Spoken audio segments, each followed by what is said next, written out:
बच्चों अभी तक हम लोगों ने लाइट की हिस्ट्री के बारे में पढ़ा। क्या क्या बात करी थी, तो हल्का फुल्का उसको एक बार हम लोग रिवाइज करें। क्या बोला था कि according to the Newton light is propagating in form of corpuscle. तो न्यूटन ने बताया कि जो लाइट है वो कार्पोस्कल्स फॉर्म में आगे प्रोपेगेट होता है। लाइट की जो सेकंड थ्योरी थी बच्चों वो दी थी हाइगन ने, एंड अकॉर्डिंग टू द हाइगन light is propagating in form of waves. तो हाइगन ने बताया कि जो लाइट है वो वेव फॉर्म में आगे प्रोपेगेट होता है। हाइगन ने जो लाइट का नेचर माना था वो माना था कि light is a longitudinal wave which want ether material medium for their propagation. तो हाइगन ने बोला कि लाइट जो है लॉन्गिट्यूडनल वेव्स है जिसको आगे प्रोपेगेशन के लिए एक मीडियम रिक्वायर्ड है, और उसने एक हाइपोथेटिकल मीडियम ईथर के कॉन्सेप्ट को प्रेजेंट किया। आगे फ्रेजनेल ने जब इस कॉन्सेप्ट को आगे प्रूफ किया तो उसने बताया कि light is nothing, it is a transverse wave. तो फ्रेजनेल ने वेव्स तो माना लेकिन उसने उसको ट्रांसवर्स वेव्स माना। मैक्सवेल ने अपने एक्सपेरिमेंट से प्रूफ किया कि light is nothing, it is a electromagnetic wave which doesn't want any material medium for their propagation. तो मैक्सवेल ने बोला कि लाइट तो इलेक्ट्रोमैग्नेटिक वेव्स है जिसको आगे प्रोपेगेशन के लिए कोई मीडियम रिक्वायर्ड नहीं है। लेकिन बच्चों जब हम हाइगन का वेव थ्योरी लेके चलते हैं तो उसमें एक बहुत शानदार सा एक कॉन्सेप्ट निकल के आता है, और उस कॉन्सेप्ट का नाम है वेव फ्रंट। तो जो आप देख भी पा रहे हैं बोर्ड के ऊपर लिखा है मैंने वेव फ्रंट। तो वेव फ्रंट का एक्चुअल कॉन्सेप्ट आया किस तरह से, तो उस पर भी 2 मिनट में हम लोग डिस्कस करें। तो जब बात करते हैं हम लोग हाइगन्स का, तो वो बोलता है कि when light travel in a medium then the particle of the medium start vibrating, and due to which a disturbance is created in medium। तो हाइगन बोल रहा है कि जब लाइट मीडियम के अंदर क्या करती है, प्रोपेगेट करती है, तो मीडियम पार्टिकल वाइब्रेट होना स्टार्ट हो जाते हैं, और उनके वाइब्रेशन के कारण मीडियम के अंदर डिस्टरबेंस प्रोड्यूस होते हैं। अब जितने भी पार्टिकल वाइब्रेट हुए थे उन सब का लोकस लेके हम लोग एक एनवलप ड्रॉ करें, तो वो एनवलप बच्चों क्या कहलाता है, हमारा वेव फ्रंट। दैट मीन्स क्या बोला उसने, the locus of all the vibrating particle vibrating in the same phase। मतलब जितने भी वाइब्रेटिंग पार्टिकल हैं जो सेम फेज में हैं उन सब का लोकस क्या रिप्रेजेंट करता है हमको, वेव फ्रंट। तो वंस अगेन इस चीज को एक बार क्लियर करें। क्या बोल रहा है, the locus of all the vibrating particle in the same phase is known as wave front. तो जितने भी वाइब्रेटिंग पार्टिकल सेम फेज में हैं सबका लोकस लेके हम एक एनवलप ड्रॉ करें, तो वो एनवलप बच्चों किसको रिप्रेजेंट करता है, वेव फ्रंट को। जहां तक बात करें वेव फ्रंट के ज्योमेट्रिकल शेप का, तो यहां पे मैंने क्लियर किया है the geometrical shape of wave front depends on the source of disturbance. वो जो लाइट सोर्स है जो मीडियम पार्टिकल को डिस्टर्ब कर रहा है उसके ऊपर डिपेंड करता है उस वेव फ्रंट का ज्योमेट्रिकल शेप।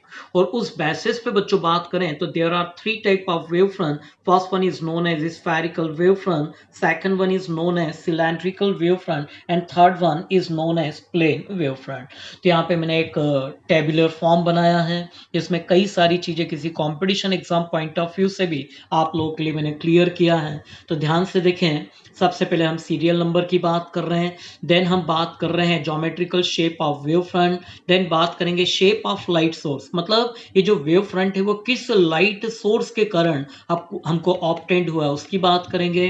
देन बात करेंगे डायग्राम और shape of wave front. Next one variation in the amplitude of disturbance with respect to distance, and last one variation in the intensity of a wavefront with respect to distance। तो बच्चों सबसे पहले हम लोग बात कर रहे हैं स्फेरिकल वेव फ्रंट का। That mean the first type of wave front is spherical wave front. If the light source is of point source, ध्यान से सुनिएगा, if the light source is of point source then the wave front so obtained is known as spherical wave front. तो बच्चों देख सकते हैं ये हमारा लाइट सोर्स है, इस लाइट के कारण जो मीडियम पार्टिकल डिस्टर्ब हुए, सब के सब मीडियम पार्टिकल जो भी डिस्टर्ब हुए थे उन सब का आप देखें हमने एक लोकस लेके और ये एक एनवलप हमने ड्रॉ किया है। लोकस मतलब जितने भी वाइब्रेटिंग पार्टिकल है सबका हमने आगे क्या करा, एक डॉट बनाया, और डॉट बना के हमने देख सकते हैं एक एनवलप ही हमने ड्रॉ किया है। तो बच्चों जो एनवलप ड्रॉ हुआ है उसका एक्चुअल शेप कैसा है, वो स्फेरिकल है। That's why this particular wave front is known as spherical wave front. जहां तक बच्चों बात करें इस स्फेरिकल वेव फ्रंट के एम्पलीट्यूड का, तो obviously the amplitude is inversely proportional to the diameter और it is inversely proportional to the distance of vibrating particle from the point source. तो उस पार्टिकुलर पॉइंट सोर्स से वाइब्रेटिंग पार्टिकल के बीच की जो डिस्टेंस है उसके इनवर्सली प्रोपोर्शनल होता है इस वेव फ्रंट का एम्पलीट्यूड। अब बात करते हैं बच्चों इंटेंसिटी का। तो here intensity is inversely proportional to the square of the distance of vibrating particle from the light source. मतलब उसकी जो इंटेंसिटी है उन वाइब्रेटिंग पार्टिकल की लाइट सोर्स से जो डिस्टेंस है उसके इनवर्सली प्रोपोर्शनल होती है। बच्चों जो सेकंड है वो है हमारा cylindrical wave front. Obviously cylindrical wave front is obtained due to the linear source और स्लेट। दैट मीन्स अगर लाइट सोर्स लीनियर हो, दैट मीन्स स्ट्रेट हो, या फिर जो लाइट सोर्स है वो स्लिट हो, तो उस कंडीशन में हम बच्चों देखते हैं कि जो वेव फ्रंट हमको ऑब्टेन्ड होता है वो इस तरह का सिलेंड्रिकल वेव फ्रंट होता है। तो आप देख सकते हैं ये पूरा एक सिलेंड्रिकल वेव फ्रंट है। वापस से आप देखेंगे ये जो स्ट्रेट लाइन है बच्चों ये है हमारा लाइट सोर्स, और इस लाइट सोर्स के कारण जो मीडियम पार्टिकल डिस्टर्ब हुए, देख सकते हैं ऊपर भी और नीचे भी, इन दोनों को लोकस लेके आप देख सकते हैं मैंने एक एनवलप फिर से ड्रॉ किया है। लेकिन जो एनवलप है उसका शेप कैसा है, ध्यान से देखें कैसा है, सिलेंड्रिकल है। That's why this particular wave front is known as cylindrical wave front. Now here in case of cylindrical wavefront, the amplitude is inversely proportional to the square root of diameter, or it is inversely proportional to the square root of distance of vibrating particle from the light source. ठीक है। Last बात करें बच्चों intensity का, तो here intensity of spherical sorry cylindrical wave front is inversely proportional to the distance. तो इस cylindrical wave front की जो इंटेंसिटी है बच्चों वो उस वाइब्रेटिंग पार्टिकल के लाइट सोर्स से जो डिस्टेंस है उसके इनवर्सली प्रोपोर्शनल होती है।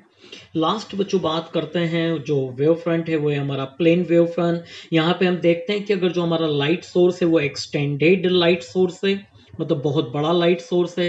सेकंड, लाइट सोर्स हमारा पॉइंट सोर्स हो लेकिन उसकी जो डिस्टेंस है वो क्या हो, बहुत दूर हो। That means if point light source is lies so far from us, or in other words if light source is extended light source, now that time the wavefront so obtained is known as plane wave front. और बच्चों जब plane wave front की बात करते हैं तो उसका amplitude की हम बात करें, उसकी इंटेंसिटी की बात करें, वो हर एक पॉइंट पे कैसी होती है, कांस्टेंट होती है।